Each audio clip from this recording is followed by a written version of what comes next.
Bonsoir à tous, c'est toujours un plaisir de vous retrouver sur les antennes de Canal 7 pour le programme Culture 7 le Mag. Je vous amène tout de suite à aller regarder le sommaire. Au Brésil, les enfants d'une favela de Rio découvrent le tir à l'arc. L'art des pots de vin, Bangkok ouvre un musée de la corruption. Le Chinatown de Washington DC menacé de disparition, les prix des loyers ont grimpé. Le premier concours de la plus belle fleur du cannabis, c'est aux États-Unis. La fête de la bière s'ouvre à Munich avec un public venu des quatre coins de la planète. Festival de combat de bœuf au Vietnam, c'est un véritable divertissement pour les touristes. En Inde, la nouvelle route de la soie des communautés tribales est désormais lucrative. Voici pour le sommaire, vous êtes sur Culture 7 le Mag. Un sommaire qui annonce du bon contenu, c'est ça exactement Culture 7 le Mag. Le Chinatown, célèbre quartier de Washington DC, qui abritait autrefois plusieurs milliers de migrants chinois, est aujourd'hui menacé de disparition. Une disparition qui pourrait s'expliquer par la hausse des prix de loyer.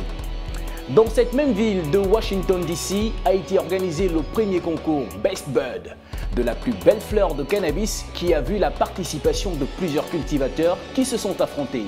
Regardez ces images. Juste derrière, Culture 7 le Mag se poursuit.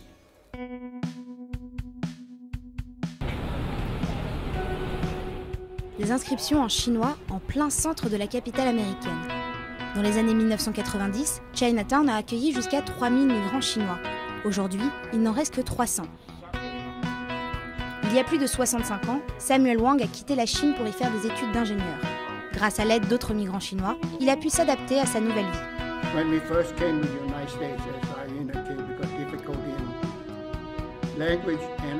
Lorsque je suis arrivé aux États-Unis, j'avais des difficultés à parler anglais, j'étais discriminé. Donc c'était difficile de trouver un travail en dehors de Chinatown. C'est pour cela que nous avons une association de bénévoles qui aide les migrants qui arrivent aux États-Unis à trouver un travail et à s'adapter à cette nouvelle culture.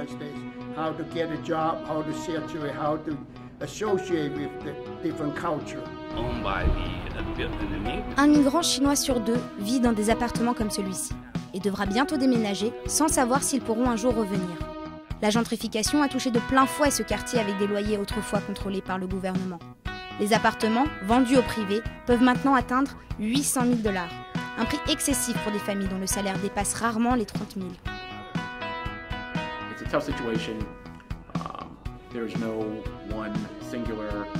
C'est une situation difficile. Il n'y a personne, que ce soit au gouvernement ou dans le secteur privé, pour organiser ce déplacement ou réaménagement de ses occupants, à ma connaissance. En fait, ils sont seuls.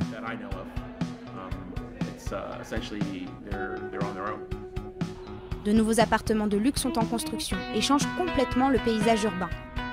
Un groupe d'anciens résidents revient régulièrement dans le quartier pour organiser des événements où la culture chinoise est mise en valeur.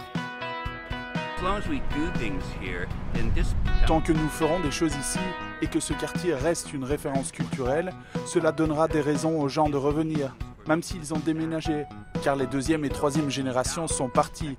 Quand ils reviennent, pour participer à ces événements, ils peuvent en apprendre plus sur leur culture et leur patrimoine. Si nous continuons à faire cela dans le quartier, alors Chinatown restera présent.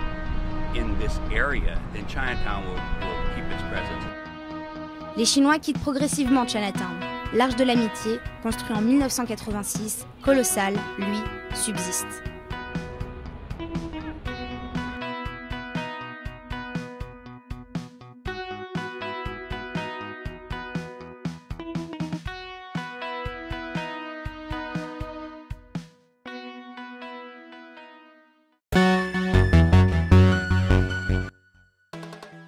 La ville de Washington, il y a quelques mois, a intégré la liste des endroits où il est désormais possible de consommer du cannabis légalement aux États-Unis. Si la loi adoptée par référendum le 26 février 2015 autorise la possession de 60 grammes de cannabis, de cultiver jusqu'à 6 pieds de marijuana et d'acheter des pipes et du papier à rouler, 8 mois après sa légalisation dans la capitale américaine, des cultivateurs en herbe s'affrontent au concours de la plus belle fleur de cannabis. Le concours Best Bud, c'est le concours de la plus belle fleur. Il aura lieu à 16h20 aujourd'hui.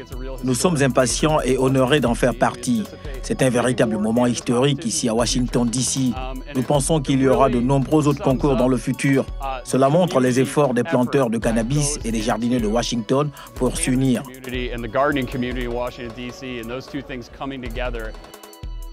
Et oui, quoi de plus que le concours Best Bud qui annonce de belles couleurs pour les passionnés de marijuana.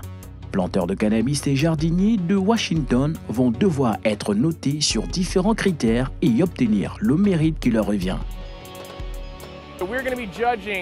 Nous allons juger la plus belle fleur selon sa forme, son odeur et son toucher. Nous accordons 30 points pour chacun de ces critères. Ensuite, il y aura 10 points pour l'histoire, comment ils l'ont fait pousser, ce qu'ils ont utilisé, si c'était en serre, dans du terreau, quelle lumière, etc.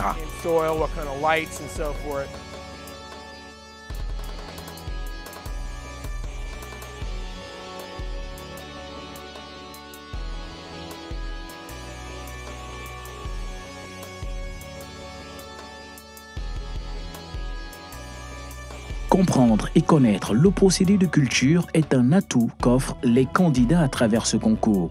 Mais si le cannabis n'est plus indexé à la négative, espérons que cette fleur tant prisée pour ses vertus se verra être utilisée à bon escient. La meilleure chose est que je fais partie de l'histoire. C'est la toute première compétition à Washington, D.C. et en tant que représentant de Capital Grower, nous sommes arrivés au sommet et je ne peux rien demander de plus.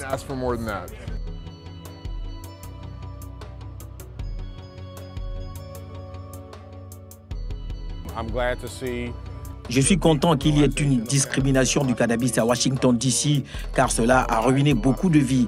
Je pense que cela va apporter plein d'opportunités pour les entrepreneurs et d'autres personnes de faire partie de cette industrie bourgeonnante.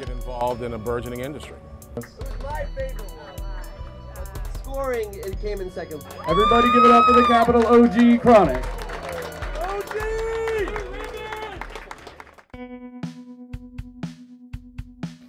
Voilà, de retour sur le plateau de Culture 7 Lomac. Cette fois, nous allons en Inde.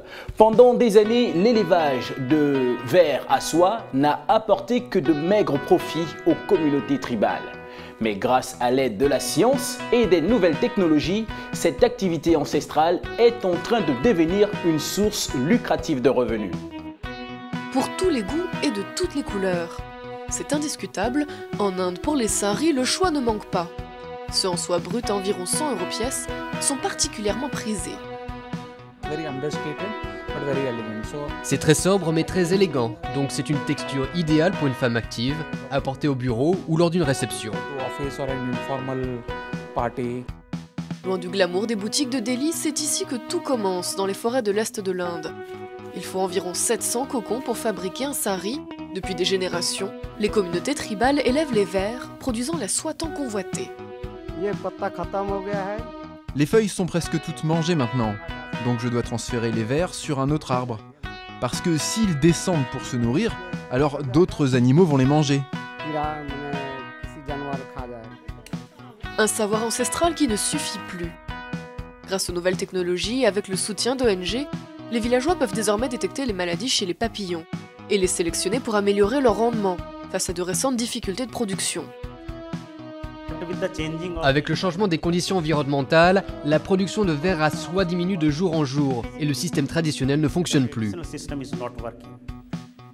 Une révolution dans la vie des villageois. Cette femme avait du mal à nourrir ses 2 enfants il y a 5 ans. Aujourd'hui, elle a un ordinateur, une télévision et ses cocons lui rapportent près de 700 € par an.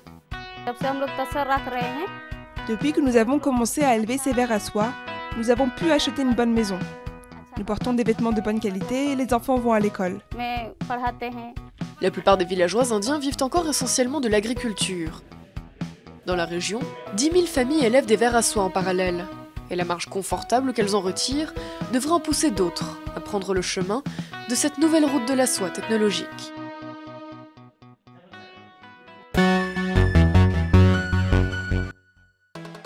Si la corruption demeure un fléau connu et qui gangrène la politique dans divers pays du monde, bienvenue au cœur du musée de la corruption thaïlandaise qui vient d'ouvrir à Bangkok. Des statues grandeur nature de fonctionnaires cupides rappelant des scandales récents, des sculptures de sacs remplis d'argent liquide, des peintures de corrompus derrière des barreaux, les différentes œuvres du musée sont une parfaite illustration de certains faits qu'a connu le pays.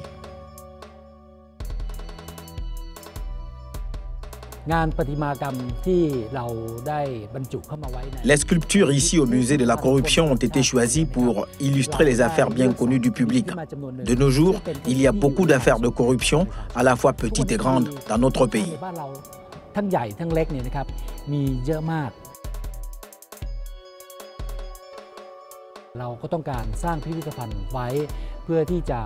Nous voulions créer le musée afin de dire aux tricheurs que les choses qu'ils ont faites sont mal. Elles seront inscrites dans l'histoire de la Thaïlande et les Thaïlandais n'oublieront jamais ni ne les oublieront pour ce qu'ils ont fait. Jamais.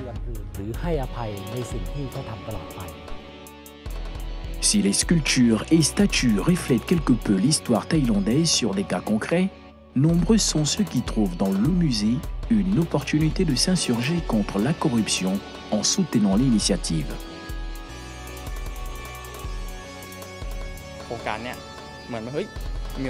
Cette campagne est sérieuse. Elle est ferme, claire et précise que nous ne voulons pas de corruption. C'est pourquoi je soutiens cette campagne en visitant, en prenant des photos et en partageant sur les réseaux sociaux. Si les sculptures transmettent un message dans l'une des pièces du musée, le buste d'un homme avalant des dizaines de piliers de construction a pour titre « Le délicieux repas des postes de police ». Il y a quelques années, plus de 160 millions de dollars ont été dépensés pour la construction de près de 400 postes de police qui n'ont jamais vu le jour. Chaque sculpture représente une affaire nationale de corruption qui me fait mal au cœur parce que chacune a causé énormément de dégâts et il y a des affaires dont j'ai entendu parler aux informations. Par cette exposition, les organisateurs espèrent créer un électrochoc dans le public.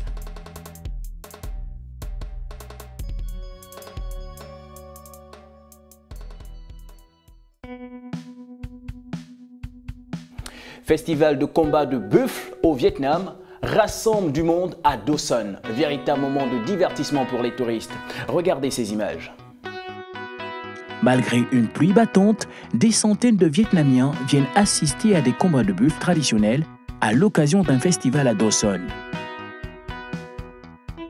Un spectacle divertissant qui a intégré la culture vietnamienne depuis de longues années et qui est aujourd'hui l'un des patrimoines de ce pays.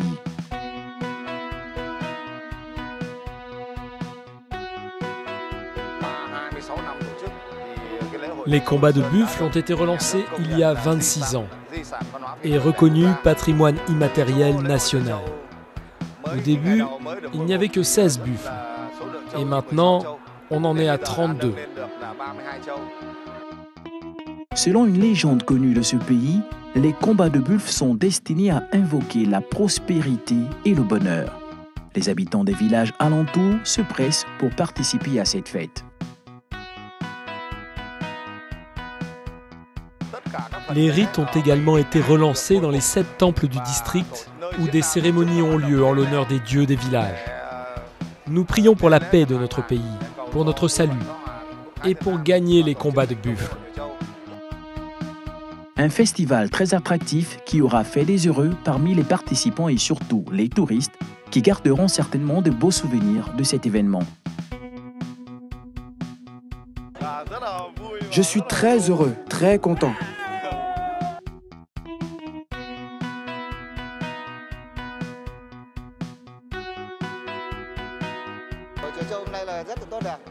Le festival est un succès. C'est très intéressant. Le district de Do Son attire des touristes et nous offre la chance d'assister à des combats de buffle. Nous sommes tous très contents. Quel festival!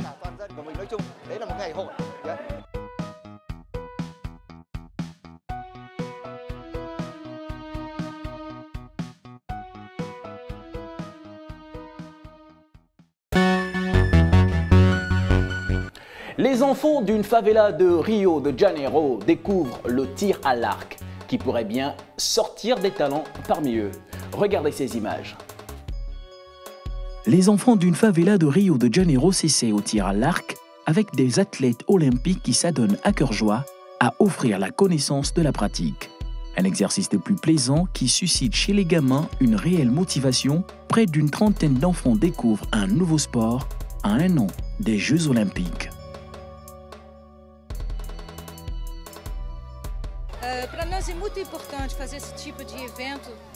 C'est très important pour nous d'avoir ce genre d'événement dans la favela de São Carlos pour rassembler tous les enfants et adolescents et leur apprendre un nouveau sport. On pense que le sport est bon pour la jeunesse, surtout que les JO arrivent bientôt. Cette opération menée dans le quartier pauvre Morro de São Carlos vise à susciter chez les enfants le goût d'autres disciplines dans ce pays où le football est roi. Un jeu très attractif sur la pelouse d'un terrain de football, les tout petits se devaient d'atteindre le cœur jaune dans l'une des grandes cibles en essayant de viser juste chacun son tour.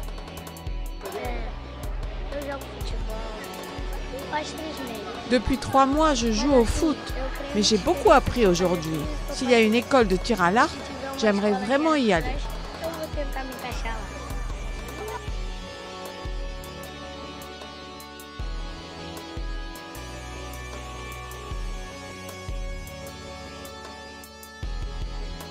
Pour les différents champions des JO, le tir à l'arc pourrait servir à éveiller des vocations et à montrer d'autres chemins à ces jeunes qui certainement deviendront les talents de demain.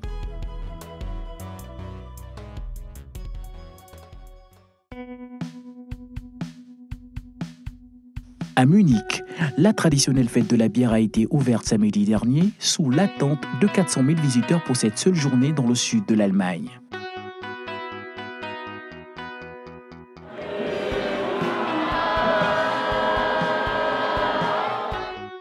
Pour sa 182e édition, l'Oktoberfest, qui est la plus grande fête dédiée à la bière au monde, a reçu des milliers de participants venus des 4 coins de la planète.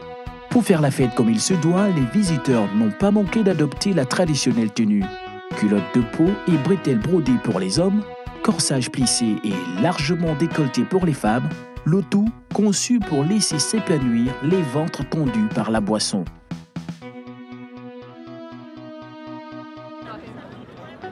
C'est facile, ça se voit. Boire ensemble et profiter de l'alcool ensemble.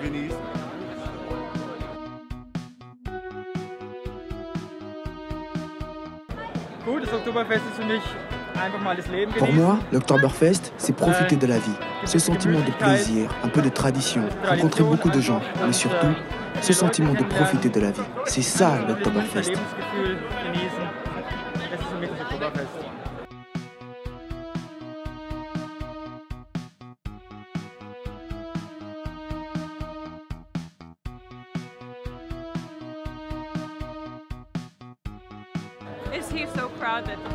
C'est plein.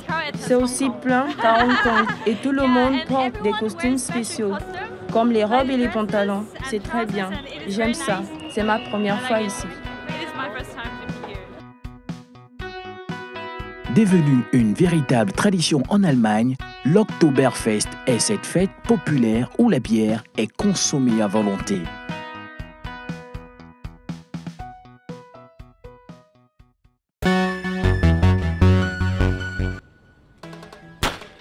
Un départ en boulet de canon, en tout cas pour un centenaire. Hidekishi Miyazaki, surnommé Golden Bolt en référence au coureur Usain Bolt, est lui aussi l'homme le plus rapide du monde, mais dans la catégorie des plus de 105 ans. Il vient tout juste d'établir un record à Kyoto, 100 mètres en 42 secondes et 22 centièmes.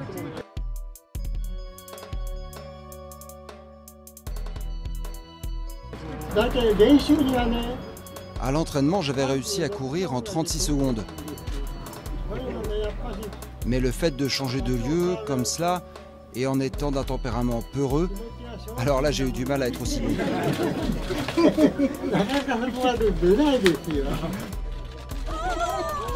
Dans un pays qui compte environ 60 000 centenaires, Monsieur Miyazaki jouit d'une certaine notoriété. Et il inspire évidemment les petits jeunes de moins de 100 ans qui participent à ce genre de compétition réservée aux seniors.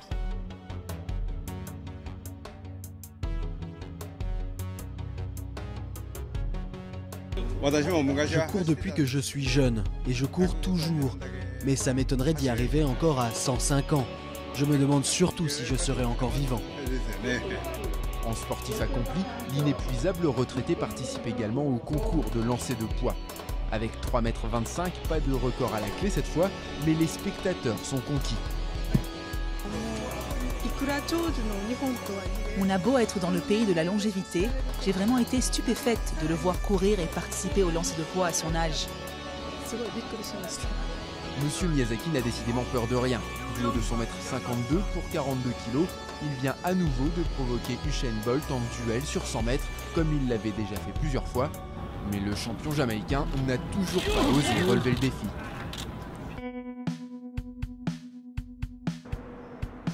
Il l'appelait son paradis terrestre. Sur le toit, on peut y apercevoir ses initiales, A comme Alexandre, D comme Dumas.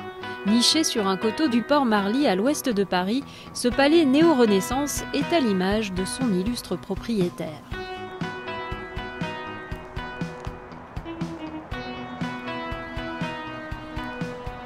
Dumas était quelqu'un d'assez extravagant, un peu tout feu tout flamme. Il est très populaire, il veut que ça se sache, il veut que ça se voit. Et le fait d'être très riche, effectivement, ça permet... Avoir une belle maison comme celle-là, c'est très ostentatoire et ça permet de montrer à tout le monde la richesse qu'il a pu acquérir. En face du palais, le château d'If. C'est ici qu'Alexandre Dumas se retirait pour écrire. Sur la façade, les titres de ses romans. Mais ce n'est pas ici qu'est né le plus célèbre de ses ouvrages. Dumas n'a pas écrit les Trois Mousquetaires ici, il a pu faire construire l'ensemble de son domaine grâce à l'argent qu'il a pu gagner en ayant écrit les Trois Mousquetaires et le Comte de Monte Cristo, qu'il a fait paraître sous forme de feuilleton dans la presse, qui lui a donné beaucoup d'argent, en plus de la popularité.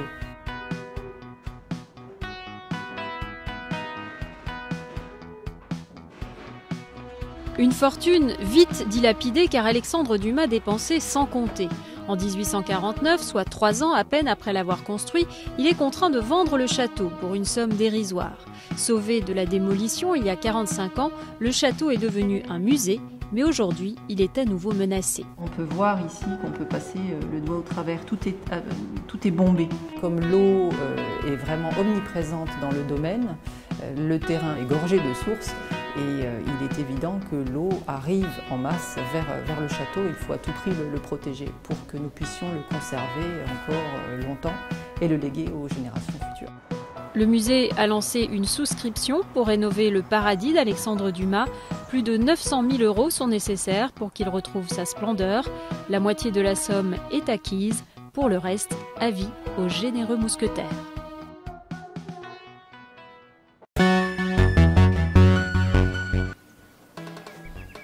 Ici, les arbres volent et les tiges qui sortent de terre sont en métal. C'est l'aboutissement du rêve d'un milliardaire qui a fait pousser des œuvres d'art en pleine forêt tropicale. Le jardin d'Inhotim, près de Belo Horizonte au Brésil, est unique au monde. 5000 espèces végétales partagent la vedette avec les créations de plus de 200 artistes du monde entier. Vous vous baladez entre les œuvres, vous avez un certain temps et vous appréciez vraiment l'environnement en même temps que les œuvres d'art en fait. Et le parc, c'est magnifique. Un musée à ciel ouvert que le fondateur Bernardo Paz a voulu démesurer. La superficie est équivalente à 300 terrains de football. Ce Brésilien a fait fortune dans le minerai de fer et a commencé à transformer le jardin de sa maison il y a 9 ans. Maintenant, le parc attire 500 000 visiteurs par an. On s'est aperçu que les gens ressentaient quelque chose de différent en termes de bien-être. Leurs yeux brillaient. Et là, j'ai senti que j'étais sur le bon chemin et que je devais faire quelque chose au service de la vie pour que les personnes se sentent mieux. Pour la population locale qui dépend presque exclusivement du minerai de fer, le jardin d'Inhotim est aussi une aubaine. Il emploie 800 personnes et accueille des programmes éducatifs. Les habitants considèrent son propriétaire comme un héros. J'ai toujours entendu parler de lui en bien et en plus il prend soin de la nature. C'est vraiment une personne formidable. De nouvelles galeries, un hôtel et un théâtre sont en projet. Mais les fonds commencent à manquer depuis que le prix du minerai de fer s'est effondré, car la Chine a cessé d'en acheter en grande quantité. Le développement du jardin est en perte de vitesse, Mais selon son fondateur, c'est une graine semée qui ne s'arrêtera pas de pousser. Voilà, si les bonnes choses ont une fin, Culture 7 le Mag pour ce numéro va s'achever. Je vais vous donner un prochain rendez-vous pour un prochain numéro. Culture 7 le Mag, à très bientôt.